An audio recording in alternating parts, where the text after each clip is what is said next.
Bismillahirrahmanirrahim. Assalamualaikum warahmatullahi wabarakatuh. Saya Novita Mala dengan NIM 21650.032. Pada video kali ini saya akan mereview materi 4 mata kuliah manajemen proyek TI, yaitu manajemen integrasi proyek. Pertama, kunci dari keseluruhan keberhasilan proyek. Manajemen integrasi proyek yang baik. A. Proyek manajer harus mengkoordinasikan semua bidang pengetahuan lain sepanjang siklus hidup proyek. B. Banyak manajer proyek baru mengalami kesulitan melihat gambaran besar dan hanya fokus pada terlalu banyak detail. Dan C. Manajemen integrasi proyek tidak sama seperti integrasi perangkat lunak. Untuk proses manajemen integrasi proyek terdiri dari pengembangan proyek charter, yaitu bersama dengan para stakeholder untuk menciptakan dokumen yang secara formal memberikan wewenang kepada proyek sampai proyek charter. Mengembangkan pernyataan lingkup awal proyek, di mana bersama dengan stakeholder khususnya pengguna produk, jasa atau hasil proyek untuk menetapkan ruang lingkup persyaratan high level dan membuat pernyataan lingkup awal proyek. Mengembangkan rencana pengolahan proyek, yaitu mengkoordinasikan segala upaya perencanaan untuk menciptakan dokumen yang konsisten dan koheren rencana manajemen proyek. Selanjutnya, mengatur dan mengelola eksekusi proyek, di mana melaksanakan rencana pengelolaan proyek dengan melakukan kegiatan-kegiatan yang termaksud di dalamnya. Memantau dan mengendalikan pekerjaan proyek, yaitu mengawasi pekerjaan proyek untuk memenuhi sasaran kinerja proyek. Melaksanakan pengendalian perubahan terpadu, yaitu mengkoordinasi perubahan yang mempengaruhi hasil proyek dan aset-aset proses organisasi. Menutup proyek, yaitu mengakhiri semua aktivitas proyek untuk menutup proyek secara formal.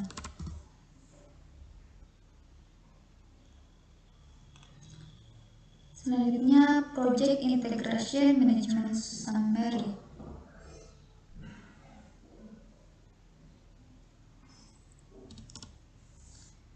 Proyek charter. Pertama, setelah menentukan proyek apa yang akan dikerjakan, maka proyek tersebut perlu diketahui oleh seluruh organisasi. Kedua, proyek charter merupakan dokumen yang secara formal menyebut keberadaan proyek dan menyediakan arahan pada sasaran dan pengelolaan proyek.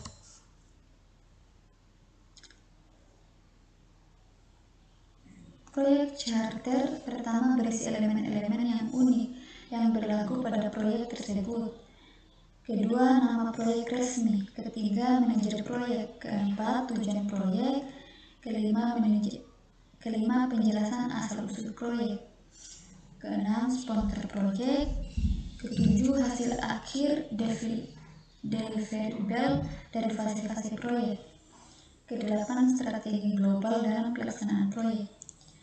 9, perhitungan waktu kasar dan biaya kasar. Ke-10, sarana dan prasarana dan sumber daya. Dan yang terakhir, staff vendor.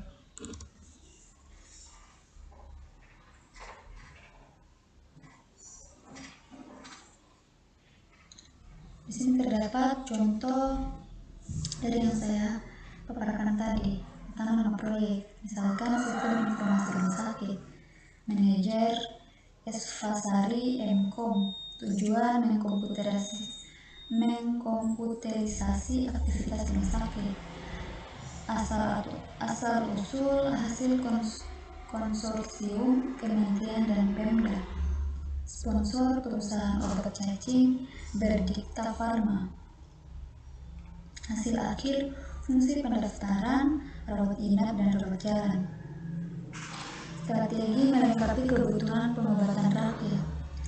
Lama buat 4 bulan, 29 Maret sampai 30 Juli 2012.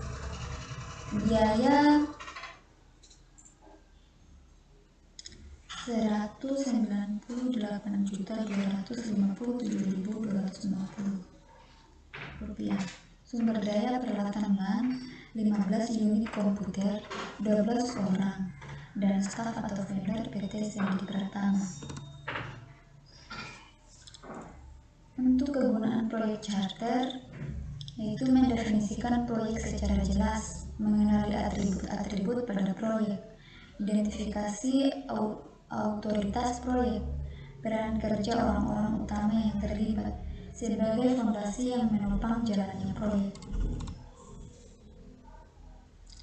Di sini terdapat tabel manajemen integrasi proyek.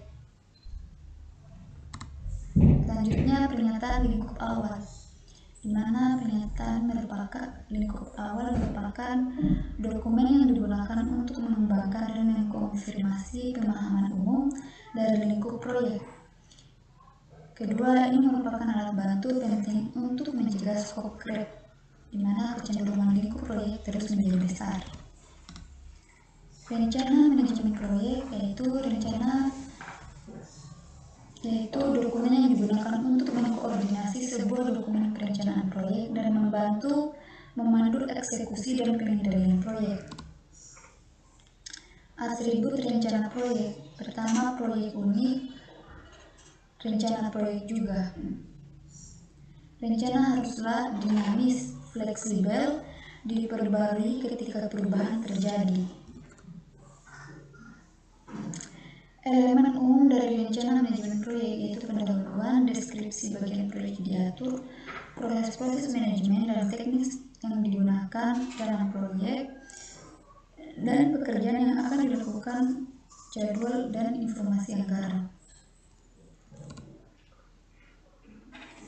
Eksekusi proyek mencakup pengolahan dan pelaksanaan pekerja yang dijelaskan dalam rencana manajemen proyek. Sebagian besar waktu dan biaya biasanya dihabiskan pada tahap eksekusi. Alat bantu dan teknik eksekusi proyek. Metodologi manajemen proyek, di mana banyak manajer proyek berpengalaman percaya bahwa cara paling efektif untuk meningkatkan manajemen proyek adalah dengan mengikuti metodologi yang tidak hanya menggambarkan apa yang dilakukan dalam pro, tapi bagaimana melakukannya.